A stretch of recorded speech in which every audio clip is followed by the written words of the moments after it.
wa hazamal ahzaba wahdah. La ilaha illallah wallahu akbar walillahil hamd. Alhamdulillah, alhamdulillahilladzi wa ilaikal mustaka wa antal musta'an. Ya Hannan, ya Mannan, Allahumma innana bi anna nashhadu an la ilaha illa antallah, antal ahad, antas somad, alladzi lam yalid wa lam yulad wa lam yakul lahu kufuwan ahad. Allahumma salli ala sayyidina wa nabiyyina wa habibina wa syafi'ina wa tukhrina wa maulana Muhammad. Allahumma salli wa sallim wa barik alaih. Qala Allah Ta'ala fi kitabihil karim wa huwa asdaqul qailin wa biqawlihi yahtadil muhtadin. A'udhu billahi minasy syaithanir rajim. Bismillahirrahmanirrahim. Ya ayyuhalladzina amanu taqullaha wa qulu qawlan sadida yuslih lakum a'malakum wa yaghfir lakum dhunubakum wa may yuti'illaha wa rasulahu faqad faza fawzan 'azima. Ayyuhal hadirunal kiram, ittaqullah, ittaqullah, ittaqullaha haqqa tuqatih wa la tamutunna illa wa antum muslimun. I'lamu anna yaumakum hadha yaumal akbar, yauma idul fitri, wa ahallallahu ta'am wa harrama fihi siyam. Ayahandaku, ibunda, jamaah salat Idul Fitri Masjid Al-Ikhlas yang dimuliakan oleh Allah Subhanahu wa ta'ala, bersyukur kita kepada Allah dengan ucapan alhamdulillahirabbil alamin. Bersalawat pula kita kepada paduka alam, baginda Rasulullah sallallahu alaihi wasallam, dengan mengucapkan Allahumma shalli wa sallim wa barik alaih. Mudah-mudahan kelak kita diakui sebagai umatnya di yaumil mahsyar. Amin, amin ya rabbal alamin.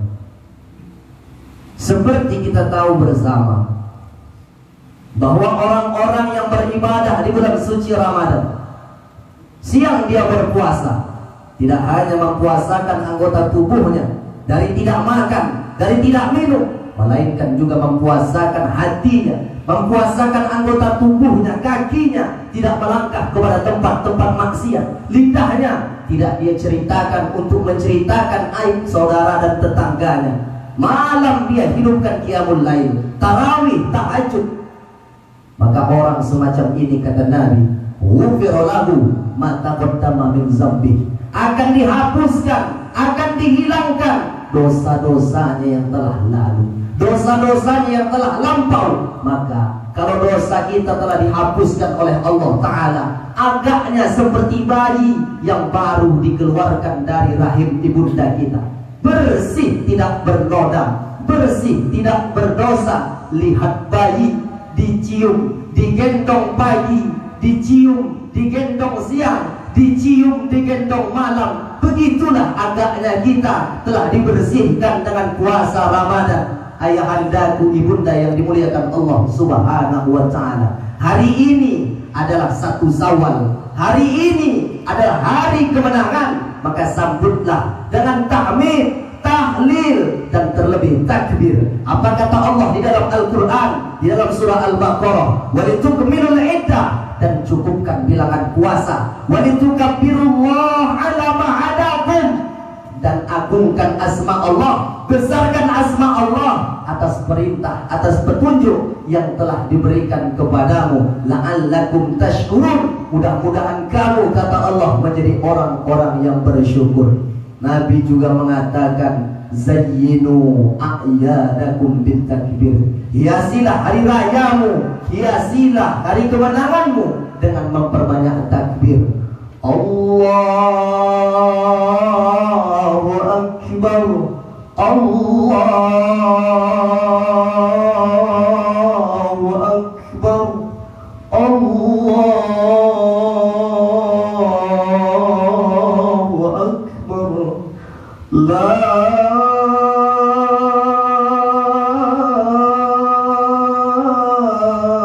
ilaha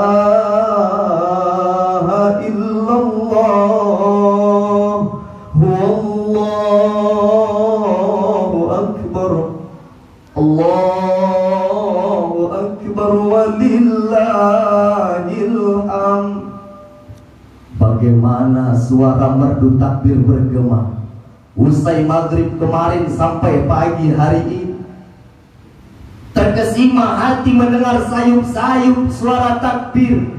Mereka yang ada di rantau, mereka yang ada di negeri orang pulang. Padahal ini bukan ciptaan negara, ini bukan dibuat manusia, tapi Allah Ta'ala berikan kepada kita. Sedih rasanya kita. Biasa kita berkumpul dengan orang-orang yang paling kita cintai, tapi tidak semua kita berjumpa, tidak semua kita bertemu. Melainkan ada yang masih di rantau, ada yang tidak bisa pulang, ada yang tidak bisa berkumpul. Rindu rasanya hati ini ingin bertemu kepada kedua orang tua. Tapi apalah daya, mari kita doakan, mari kita lantunkan agar Allah Ta'ala bukakan hijab kepada kita. Senantiasa lindungan Allah selalu ada kepada kita. Allahu Akbar, Allahu Akbar, Allahu Akbar walillahil hamd. Hari ini 1 Syawal. Lalu apa hakikat daripada Idul Fitri? Seorang ulama, Al-Imam Zakiyuddin Abdul Azim bin Abdul Quwah Al-Munziri berkata, memberikan contoh bagaimana Rasulullah SAW dalam menyambut Idul Fitri. Rasulullah menyambut Idul Fitri dengan sikap yang cerah dan wajah yang gembira. Gembira karena apa? Bukan di rumah ada pakaian baru, bukan di rumah ada celana baru, bukan di rumah ada kue yang enak seperti halnya tetangga kita miliki. Tetapi Rasulullah gembira karena sudah berjuang 1 bulan penuh di dalam bulan suci Ramadan. Satu syair Arab mengatakan, laisal id liman laisal jadid, innamal id liman ta'atuhu tazid. Hakikat Idul Fitri bukan ditunjuki dengan barang-barang yang mewah, bukan ditunjuki dengan barang-barang yang baru. Akan tetapi hakikat Idul Fitri adalah bertambahnya iman dan takwa seseorang kepada Allah Subhanahu wa Ta'ala. Terkadang kita adat dibesar-besarkan, ibadat ditinggalkan. Puasa Ramadan tidak, tarawih apalagi. Tetapi 1 minggu mau lebaran, 1 minggu mau hari raya, dia sibuk pergi ke mal, dia sibuk pergi ke tempat-tempat perbelanjaan, dia sibuk pergi ke pekan, seakan semua mau diborongnya. Itu kan hanya kulit luar. Yang kita harapkan adalah isi. Mending kulitnya baik, isinya juga baik. Tetapi nyatanya kita yang tidak ada diada-adakan. Biar hutang sana, biar hutang sini, yang penting penampilan. Mudah-mudahan kita yang hadir di sini, meskipun pulang ke rumah, tidak memakai pakaian baru, tidak memakai celana baru, tidak memiliki sandal dan sepatu yang baru, tidak memiliki kue yang lezat seperti halnya tetangga kita. Cat rumah kita tidak berganti. Tetapi janganlah saudaraku dan saudariku mengurangi dalam kita menyambut Idul Fitri dengan hati yang sedih, dengan wajah yang sedih. Allahu Akbar, Allahu Akbar, Allahu Akbar walillahil hamd. Masih syukur, alhamdulillah masih bisa kita penuhi anak-anak kita untuk memberikan baju lebarannya di tahun ini. Tetapi cobalah sedikit kita merenung, cobalah kita sedikit melihat di sekitar kita anak-anak yatim piatu yang tiada berayah, tiada beribu, para fakir miskin yang hidupnya penuh dalam kesulitan dan kekurangan. Pernahkah terlintas di kepala kita? Pernahkah terpikir di hati kita, siapa yang untuk memenuhi kebutuhan mereka di lebaran tahun ini? Di saat istri, di saat anak, di saat suami kita bahagia, tawa gembira, memakai pakaian baru, mereka anak-anak yatim piatu yang tiada berayah dan tiada beribu, para fakir miskin, mereka tidak merasakan kebahagiaan apa yang kita rasakan sampai saat ini. Mereka anak-anak yatim piatu, mereka orang-orang miskin yang tidak hidup pun kadang susah, Jangankan untuk makan sehari-hari, maaf, terkadang pun mereka berlindung dari hujan, berlindung dari panasnya terik matahari. Kalau hujan kehujanan, kalau panas kepanasan, begitulah sedihnya. Maka Nabi mengatakan dari Anas bin Malik, Rasulullah SAW bersabda, khairul buyut baitun fihi yatim yuhsanu ilaihi. Sebaik-baik rumah adalah rumah yang di dalamnya ada anak yatim yang dijaga dan diasuh dengan baik. Bahkan dalam hadis yang lain dikatakan, ana wa kafirul yatim kahataini fil jannah wa isyarus sababah wal wusta wa farraja bainahuma. Aku, kata Nabi, dan pengurus anak yatim dan pengasuh anak yatim seperti ini di dalam surga. Dan Rasul sambil mengisyaratkan jari telunjuk dan jari tengah, seraya mengatakan begitulah dekatnya mereka yang sering mengasihi dan menyantuni anak yatim. Allahu Akbar, Allahu Akbar, walillahil hamd. Boleh jadi haji dan umrah kita berulang kali, puasa Ramadan kita 1441 Hijriah, sholat tarawih, tadarus, sedekah, infak, wakaf, itu semua tidak dihitung sebagai ibadah oleh Allah Subhanahu wa Ta'ala. Kenapa?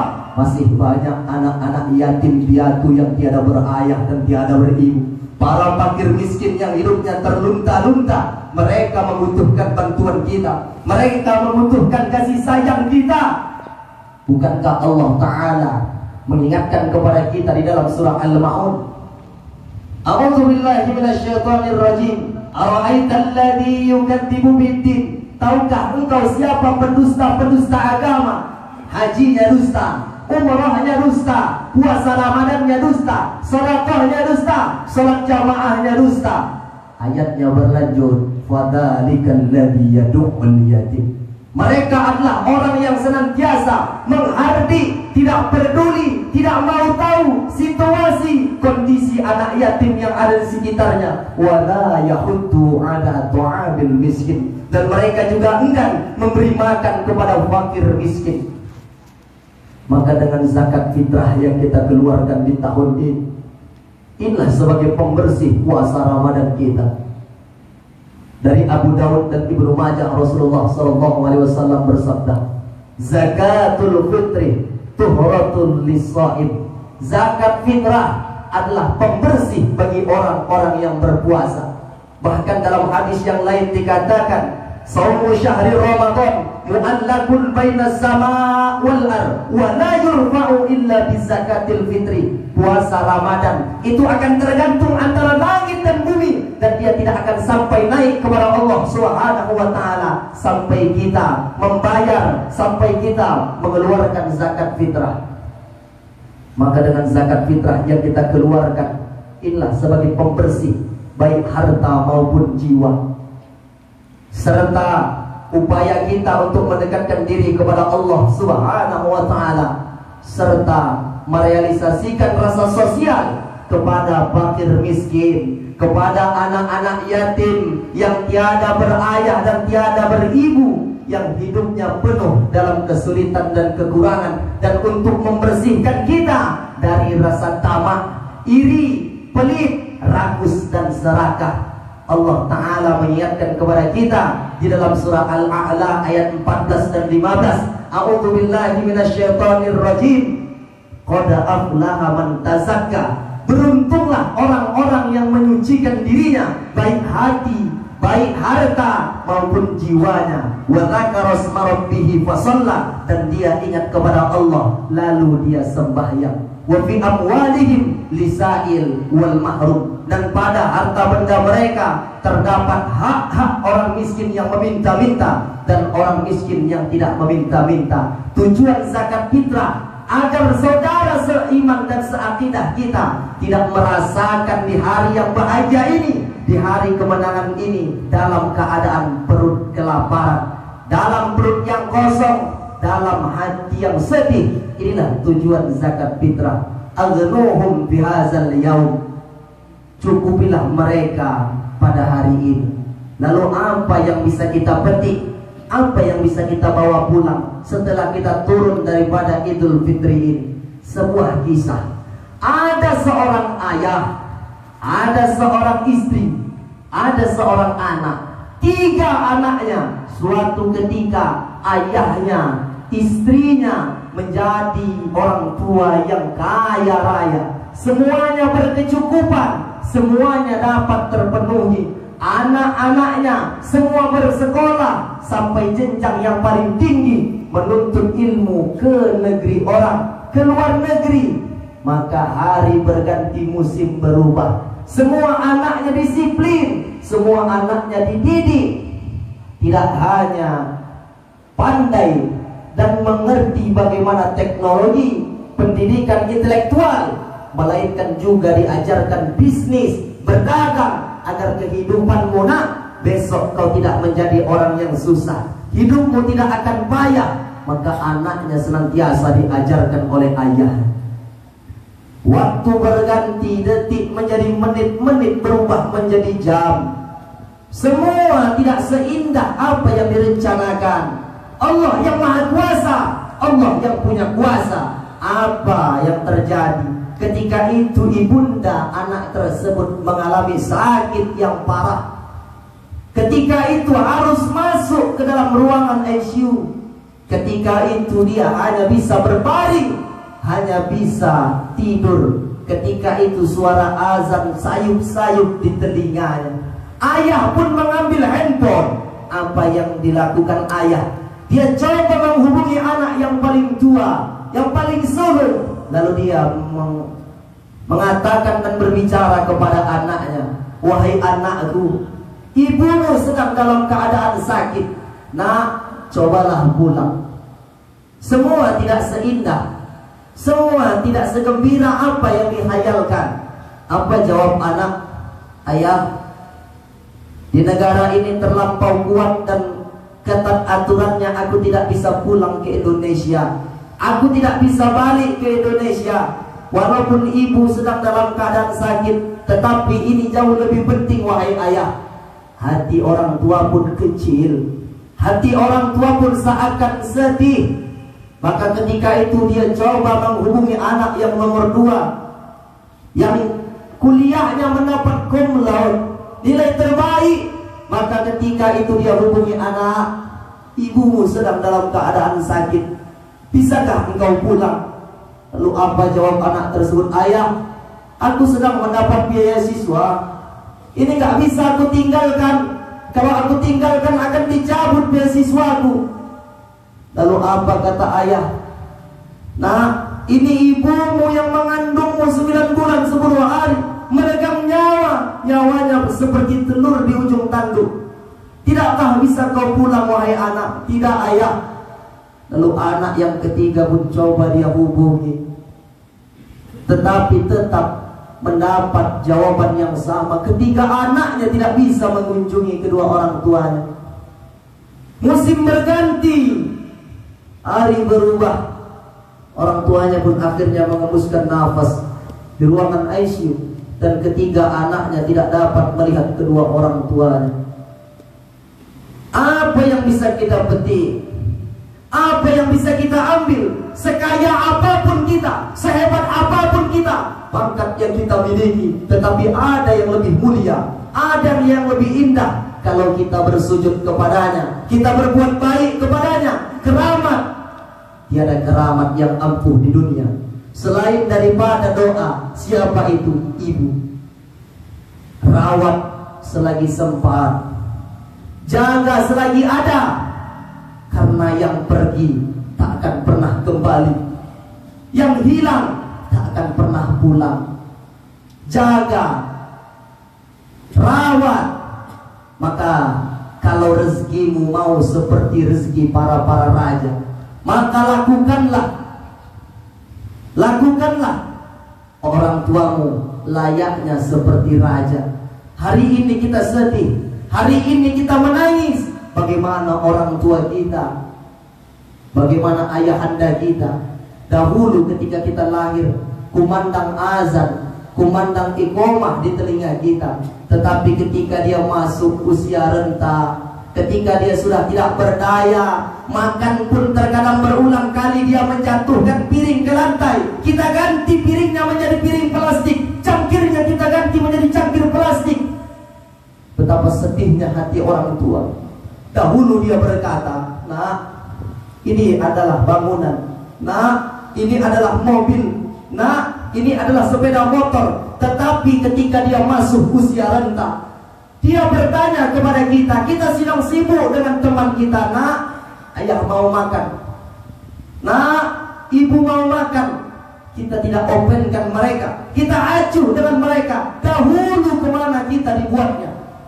Berapa kali ibunda kita tidak bisa sholat tahajud? Berapa kali dia tidak bisa puasa Ramadan ketika menyusui kita 2 tahun lamanya, ketika mengandungkan kita. Tetapi mana balasan kita? Maka apalah artinya puasa, apalah artinya tarawih, apalah artinya tadarus, infak, wakaf dan sedekah. Tetapi ketika hari Idul Fitri masih ada anak, masih ada menantu, masih ada orang tua yang hatinya terlukai karena anak. Lalu apa arti puasa kita? Maka setelah turun kita daripada mimbar, turun kita daripada masjid ini ke rumah kita masing-masing, marilah kita bersalaman, marilah kita saling memaafkan, agar nanti kita kembali menghadap kepada Allah Subhanahu wa ta'ala. Dikumpulkannya kita di dalam surganya, dikumpulkannya kita di tempat-tempat yang nikmat. Inilah janji Allah Subhanahu wa ta'ala. Semoga Allah ta'ala akan mengangkat wabah, Allah ta'ala akan mengangkat ujian yang hari ini diberikan kepada kita. Ingat, badai pasti berlalu. Kalau itu berlalu, adakah iman di hati kita? Berlalu tanpa iman, berlalu ada iman. Manakah yang kita pilih? Itu tergantung kita.